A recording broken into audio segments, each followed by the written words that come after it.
our next panelist because you know what's interesting. Whenever you do a panel, you always worry about whether or not you're going to have people that have strong enough opinions to be willing to keep it interesting. And we could not have picked two people with stronger opinions than Craig Park and Dave Danto to be on a panel. And you add me to it, and we've got three of the biggest mouths in the industry all right. Loquacious. It's a good thing we're not all in the same room because there'd be no oxygen left. That's right. Loquacious. That's Craig's word since he moved to South Carolina. He's gotten these southern words, maybe. I don't know. Yeah. But anyway, why don't y'all introduce each other? Introduce yourselves, Craig. Go ahead and you start. Sure. Craig Park. I'm the Director of Digital Experience Design at Clark & Anderson Architects and Engineers, and I've been in the industry for 40 plus years. Gary and I started when we were 12, I think. So. It is funny. We've known each other a long time. I've known you a long time. I've known you the whole time I've been in the industry, and you've always been a designer. Yeah. And architect by training and a technology designer by practice, and a new podcaster, Ed Up Smart Space. I'll plug for my podcast. So. Excellent. Dave? Yeah, thanks for having me today. I'm David Danto. I'm in the 46th year of trying to figure out what I want to be when I grow up. Lately, I'm an analyst with a boutique firm, Talking Points. We cover unified communication and AV and lots of cool stuff, and are at conferences. And I'll see you in a couple of months at what is it, our 50th InfoComm or 30th InfoComm? I don't know, something like that. But yeah, always a pleasure to chat, Gary. Yeah, and David also writes a column for us as well on UC, and Craig's awesome because he freaking attends everything we put on. So you're our best customer, Craig. If we were charging money, we'd make a lot of money off of you.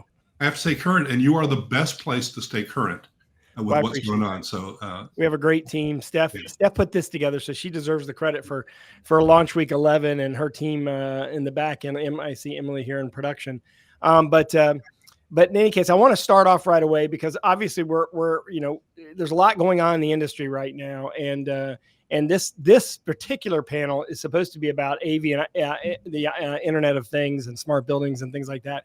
I know we're going to kind of go off the rails, but Craig, I want to start with you because you have been in smart buildings before it was a term. Like I remember you having a discussion with me easily 25 years ago about your vision. This is when you were in California working. I forget who the firm was. Wilkie before it was Shen Milson Wilkie. Okay. Yeah. So, and I remember you having a discussion about how all this stuff was going to be centrally managed. Right. And it kind of blew my mind because everything was so segmented and desperate at the time. Tell me where you think we are right now with AV and smart buildings. You know, the building industries had BIM and smart building technology for many, many years. We just now became a kind of a layer of it not too long ago. So tell me where we are right now. Well, I think it's funny that we're still in the early stages. The technology has evolved to the point where it actually is possible to create a digital twin, a holographic dashboard of the building. We work in architecture now in a 3D visualization model, BIM, building information modeling, known as rAVe, the product we use. There are a few others. And so all of our building systems are also rendered in that model, all of the energy management, HVAC systems, and all of the AV systems. So we can create a technically connected model that works the way the room is supposed to work. Now, the fact that we can do it doesn't mean that clients are asking for it. And that really has been the challenge with smart buildings is we have the capability to use machine language, which would be AI applied to the Internet of Things, sensors and beacons. But the users of those, the facilities management folks, and I'm an active member of the Association of Physical Plant Administrators, or APA. That's where you want to go if you're working higher education and you want to talk to the folks that actually run the campus. They're still used to using Johnson Controls and Honeywell and the standardized building management systems the way they were installed 10, 20 years ago, if it's new building, new. And they're not interested in learning or applying new technology like an IoT sensor-based smart building because they don't have any experience with it. That's been my biggest frustration. And I will say that with Sextant Group, when I was their 10 years ago, Mark Valente was advocating for this to the point where we put together a consortium of consultants and architects and engineers and found projects to do.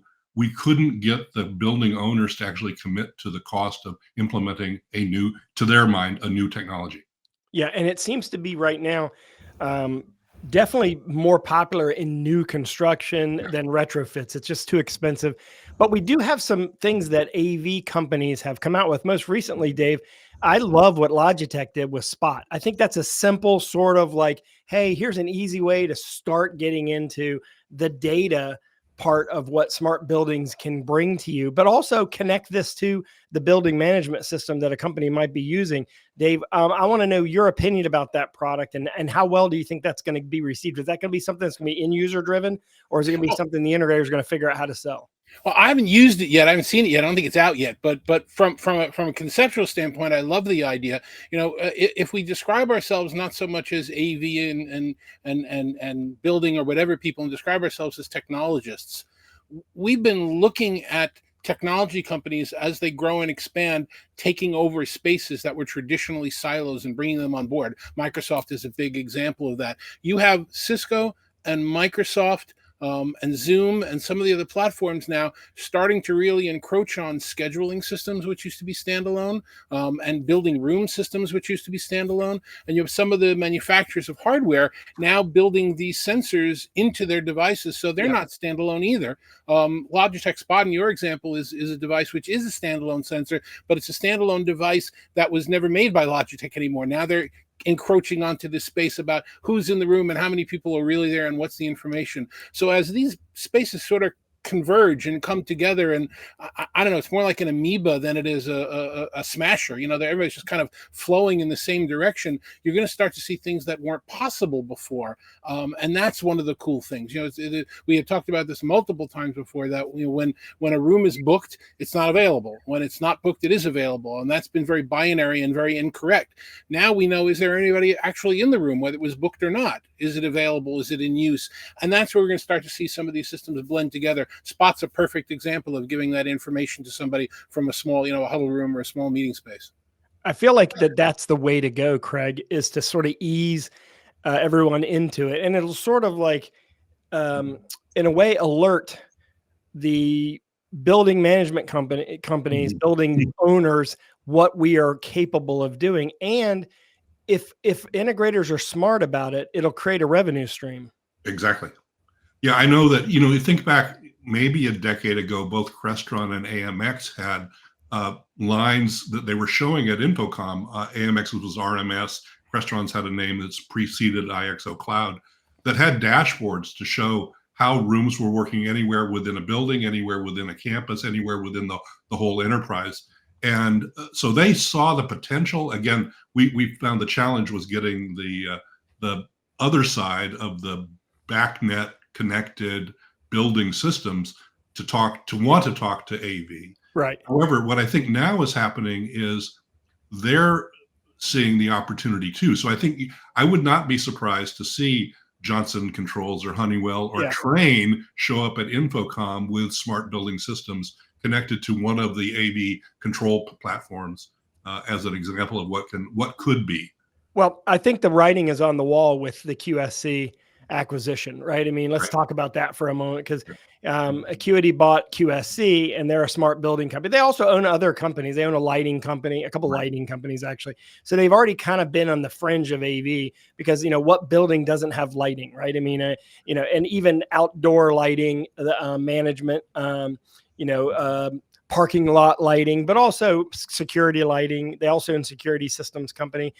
So I think that, sometimes it takes a company to do something like that for the other competitors to say, oh, wait a minute, we should do something like that too. So it's unlikely to see Extron, AMX. I don't know. They're really not in the game as much as they were. You mentioned AMX, Craig, but Extron and Crestron, it's unlikely to see them acquired by a big building management company, but it is likely to see them partner. I mean, it'd be smart for them to step out and talk to Trane and Honeywell and the like, and Siemens, whoever, to make sure that they're in the game. Would you not agree, Craig? I agree 100%. And I do see, I was just at a conference where all of those big building management system folks were there, and they were all talking about AI-enabled systems. So they're starting to move their systems into smarter buildings. We, as architects and engineers, designing to the current electrical code, all of our lighting systems are now low voltage controlled.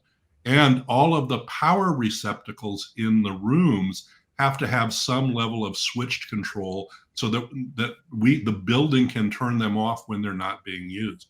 So, as I say, on the backside of that's legislated in some states. Exactly. Right? It's the National Building Code. So it's every project we do now has occupancy sensors and lighting, low voltage lighting interfaces that now work easily with the AV room controls. But the big difference nowadays is that the systems can now act using AI in a way that they never have before. So it's no longer just producing data so we can build the next building smarter or the next room size better to what we need based on actual utilization. That's been the reason to do this for forever. Right. What exists now is, again, if I've got a wing of rooms for a conference that nobody remembered to cancel, and I've got the lights and the heat and everything else on in that space, and there's nobody there, why should I be using that energy? Why do I have to be involved to see that on a dashboard and make a change, or go into a Crestron system, or go into some other BMI system and act on it because of a report? It can now do it by itself. And that's why these larger data lakes are now really important to the industry, because if you're getting data from AV systems, which are telling you occupancy and temperature and room conditions and whether the people are comfortable or happy or paying attention, all of that data can now be absorbed by a combined system with AI intelligence and act on your behalf to save a heck of a lot of money. Yeah, I would say if someone really wants to learn about a good case study for how to do this all right is to look at the new Adobe headquarters. If you just Google any article written about it, if you really want to see it on the really heady, high level, starting from the beginning, building a building specifically with this in mind. But I want to go down maybe a couple layers, Dave, because I think that in the world of co-working spaces, there's always been a need.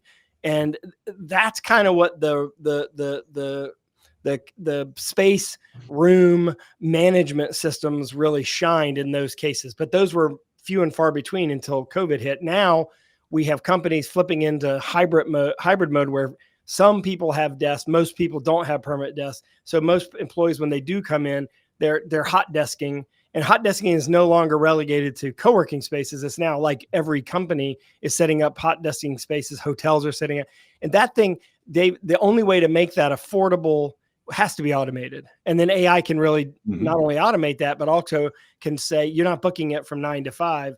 You have it from 9 to 5, but if you leave, it's available for someone else. Well, just using it as an example, I had mentioned before, Microsoft Spaces is the way that Microsoft is intending to manage. And there are competitors as well, and co-opetition, lots of companies. But using that as an example, it went GA end of last year. There are people just starting to use it and play with it now. One of their newest features is that they are now defining spaces down to the desktop asset level. So desk versus next desk, each one can be assigned differently. And they're doing innovative things like if the device is on the Wi-Fi network, if my computer shows up on the Wi-Fi network, they're now marking me as in and available. If I plug it into a dock on a desk, I'm now connected. It knows that I'm at that desk. So it's starting to take that level of intelligence, building it into the system in an automated way, and then you can produce a lot of data. One of the things that Microsoft just recently showed at one of their events is they go into their Teams client and send a message to @nearby. And that says anybody who's in my level of contacts and is in the same building or on the same floor as me, are you around for lunch? Who's at nearby? And again, that's data we didn't have before. We'd have to walk around and look for people. We might not even know if our colleagues are in that day or not in the next day. Zoom has been doing that as well, with their platform, Workspace Reservation, where, I can say, I want to be in the office next week, book me a room. What's the best day to be there when most of my team is around? And it's using its AI, its companion, to be able to tell you that information. That's stuff we never had access to before. So you're starting to see some of these tools start to really come into play. And this is me personally and my bias, but I define this as real AI, as this is something where, the systems can really help us. Yes, it could take notes for me, but you know what? I could hire an intern to take notes too. It's nice that I didn't have to, but it wasn't that big a miracle. But wow, the fact that you can tell me what's the best day to go in next week, or you can aim the camera so I don't need a remote control, those are the kind of things that are real AI, or noise cancellation, where you can block out things and sweep the algorithm. That's when I really like to see the power of AI getting involved in what we're doing, not just I didn't have to hire a note taker. So Craig, what just I'm going to ask both of you the same question, Yeah. but Craig, I want to start with you. Who's doing this right? Who are your favorite 2 or 3 companies that you feel like are leading edge companies that we need to pay attention to that are doing this right, whether they're in the AV space or on the fringe of the AV space? Well, right now, if on the AV space, and you've talked about them before, they're not really considered an AV company. Access Communications, have the smartest camera systems out there. That's AXIS, by the way. Yeah, exactly. AXIS, out of Norway, I think originally. I think you're right. Yeah. Yeah. And so they have we use them a lot for medical simulation training on the education side, and we use them a lot for security surveillance on the security side. And they have intelligence built into the devices now that can identify an event. They can look at people's motion and give an alert that there's something going on here you need to pay attention to. We didn't have that before. It had to be manually. Yeah. And by the way, these are not like AV UC cameras. These are higher end cameras, right? These are higher end cameras, and they're used primarily for surveillance, but they're used for a lot of other applications. And they are moving rapidly into all aspects of building system management, from access control, not AXIS, but ACCESS control. So they're seeing the opportunity to embed devices. So they are your IoT. They're the thing on that IoT. And doing it really well. Johnson Controls, Honeywell, and Trane, because I've talked to all of them in the last few months, all have very big AI initiatives. They're still, talking stuff and not showing stuff. So I'm watching them because I think they will be the big. Right, and also they dominate the building management. Exactly. Dominate the space. This is what our engineers know to spec. Yeah. So.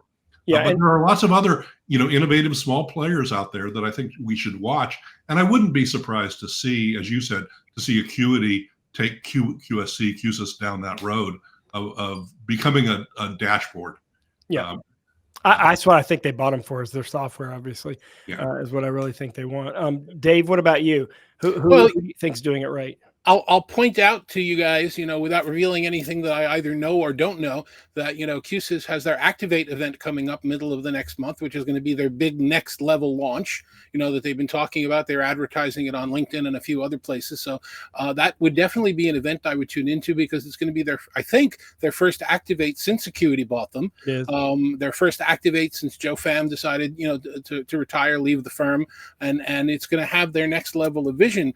And, I think they're the closest at this point right now to getting things right, in terms of, don't just have the camera activate when you push the button and start the video conference. What can the camera tell you when the food bowl is empty, or when there are too many people in the hallway, or when there's a trouble ticket in the room? I think the tying together of all of these things is going to be a very interesting thing to see how they approach it. So I'm definitely interested in tuning into that event, and just generally how some of these systems are coming together. As we walk through InfoComm, we want to see the devices that we're familiar with.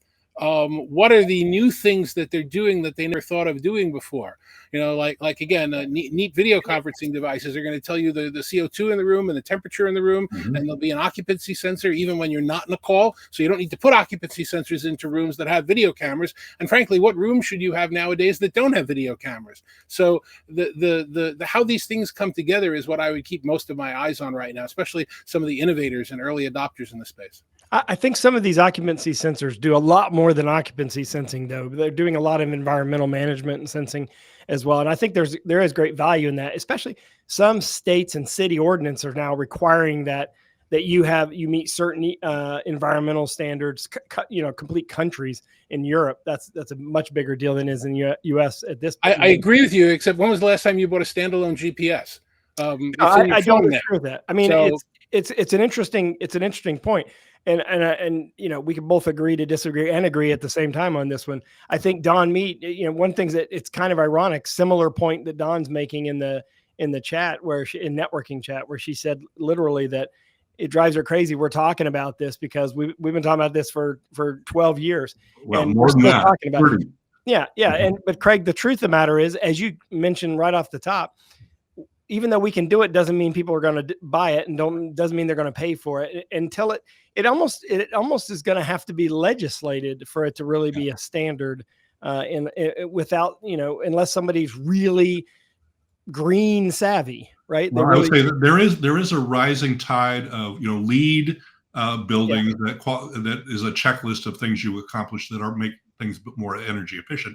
Now there's been a shift towards human-centered design through the WELL program, which is another acronym, WELL, that is a smart building, healthy building model. And so there's a lot more attention being paid on our side, on the design side of architecture, interiors, and engineering, towards how to do that better. So I think we will continue to explore it, and we will look for clients wanting to do that. I would say that the biggest challenge in all, both corporate and institutional stuff, is the funding, making it make sense from a financial standpoint, showing real demonstrable energy reduction or improvement of the human experience. Yeah, and I think that's actually one of the most important points, in that, when we've talked about this many, many times in the past, and Gary, I wrote that article where, the first few times the dates we went on didn't really work out, because we were all talking about looking at data we received in retrospect. We were saying, well, let's take a look at what happened last month or the last 6 months. What rooms were utilized? What weren't? Are we building them too big, too small? That's not a sexy thing for the people who own the purse strings to look at. It's great for us as designers to know that we're right-sizing what we do, but it wasn't really anything. You have Cisco out there now selling Cisco Spaces, which is their tool in the space, saying, buy this and it'll more than pay for itself in the first year, because you won't have the lights and the heat on, and the things like the idea that you can now sell this building by building in a way to save money, not cost money, because of automated actions, is the game changer here. Well, those interested might want to look at, there's one project out there. You mentioned Adobe's headquarters, and I wasn't familiar with that, but you should look at the University of Glasgow in Scotland. They've made a big effort over the last 5 years to build a truly smart campus. So they're one of the very first that I can point to that say that made the investment, looked at how to do it, and have implemented. And there's white papers. All you had to do is Google the University of Glasgow smart buildings, and then you download a white paper on the Smart Campus Digital Master Plan that was published in 2019. But I know they're actually implementing it, and they have one of the very first digital dashboards that show every building working at a model level. So they see it real-time data, to your point, David. Sorry. So I want to talk about kind of get closer to our industry, even closer to our industry, and talk about sort of what's next, where we are, because, I don't want to focus as much on AI. I want to focus on sort of the technologies and the companies that are doing, IoT things really well, who are sort of helping the integrator community, and some of the things that you think that integrators can do. Like Craig, I did a whole session, I think, around 2010, 2011, 2012 for Alma, back when they were Alma Pro AV, on smart buildings. And I think you actually spoke at one of the things I was at. Yeah. And I said that at that time, I said, the only way that integrators are going to be successful with this is they have to have an internal evangelist that just basically decides that he or she's going to become the smart building expert. Is it still that way? It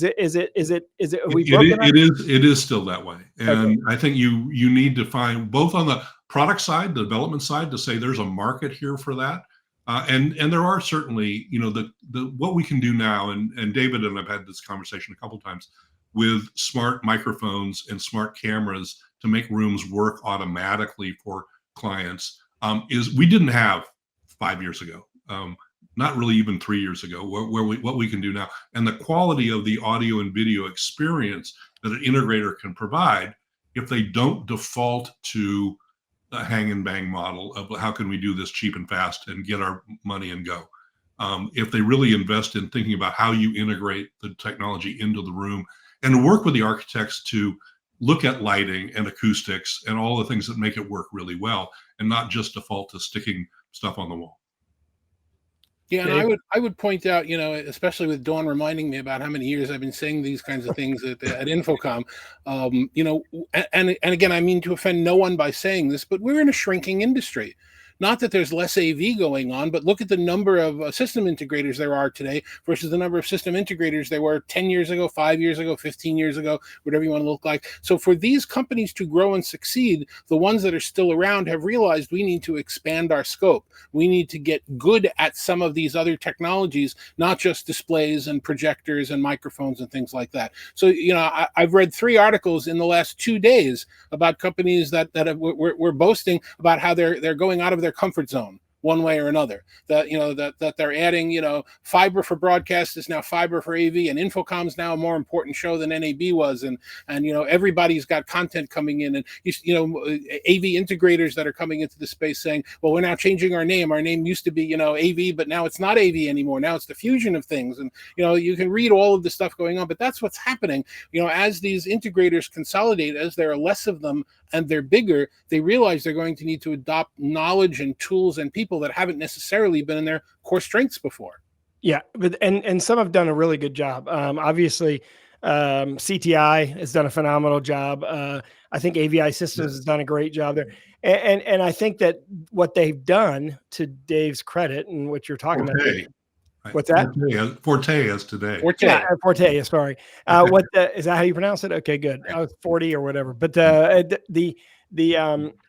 what they've done right is really they're technology consultants, right? They're really and they're coming closer to you, Craig. Quite honestly, they're coming closer to becoming design consultants, but they're not going to really encroach on your space because you're doing facility wide, not right. I made that shift in 2022 from the traditional independent consultant to work inside of a design practice. That is we're not unique, but we're a small growing group of firms that provide architecture, interiors, and all the engineering disciplines. We have 13 different disciplines under one roof. So, and I don't know that any AV consultant is ever going to go buy an architect. So I think more likely we'll see architects and engineers acquire the consulting practices. I did want to bring up one company that I think people should pay attention to. It's called DIRTT, DIRTT, out of Calgary, Canada. They make prefabricated wall systems. Sounds kind of boring, but when you look at what they do, it's really amazing. And they are embedding technology into their wall systems already. And they have been advancing passive optical networking as the distribution model instead of copper for now at least 5 years. And we've had many good discussions with them about how we could do an internal building wiring system all in optical fiber at a much lower cost. And if you know anything about how category cable works, it has a limitation of 300 feet. Yeah. We can go 8 miles with optical fiber. So we don't need those rooms. We don't take up 120 square feet every 300 feet in the building. So we're giving money back to the client. I'm having trouble finding clients willing to make the leap to do something that they've never done before. Yeah, it'll eventually happen. I actually read about them in either Wired or Fast Company or something a couple of years ago. And I think what they're doing is quite unique because it's sort of like it's an all-in-one kind of approach. Yeah. But if and beautiful facilities when you've done them. I've worked on a half a dozen now. Library renovation at the University of Iowa, referred to now by the students as their favorite place to go study, where the flat screens are embedded behind the dirt wall glass panel, but there's a touch overlay, so you can still use it as an interactive screen. And they're very cool, and they work acoustically. And as I say, and so DIRTT stands for Do It Right This Time. That's cool. I wonder if they'll be at Infocom. Hopefully they will be at Infocom. Yeah. The reason why they wouldn't be at Infocom is integrators have not done a good job selling outside of technology. I went around in the Exertis Almo keynote 2 years ago saying that we need to do a better job selling experiences. That needs to include the environment itself, right? That includes the play spaces and the workspaces, and we should sell furniture. And funny enough, the vice president of marketing from Miller Knoll reached out to me because he was at one of the sessions and said, can you help me get these integrators to sell our furniture? And when I connected them with integrators, the problem was they had been burned 10 years earlier, right? When they aligned themselves with Steelcase and other companies. And so there's some fear of this. So I think, just because it didn't work the first time doesn't mean it won't work the next time. Right. And I think that we have to kind of look at that. And Dave, I think that that's kind of the direction, you see the newest product from Logitech as an example, not the Spot, but the new touch panel that they have, the Rally bar, the Rally board, I think they're calling it. That's getting closer to what Smart Technologies did in the classroom, right? I mean, in the K through 12 classroom for office spaces where you have this all-in-one system that you can push anywhere, but yet it's connected to the network all the time, and it can be used as an anything type of device. We're going to see more of those kind of all-in-one solutions, don't you think, Dave, that are IoT solutions? Oh, absolutely. For the convenience, if nothing else, because people sometimes don't know what they want. I mean, the cute thing about that board is that when you flip it over, it can work in either way. Right. The camera can be upside down or right side up, which is, again, to automate the top or the bottom, right? I mean, so if right.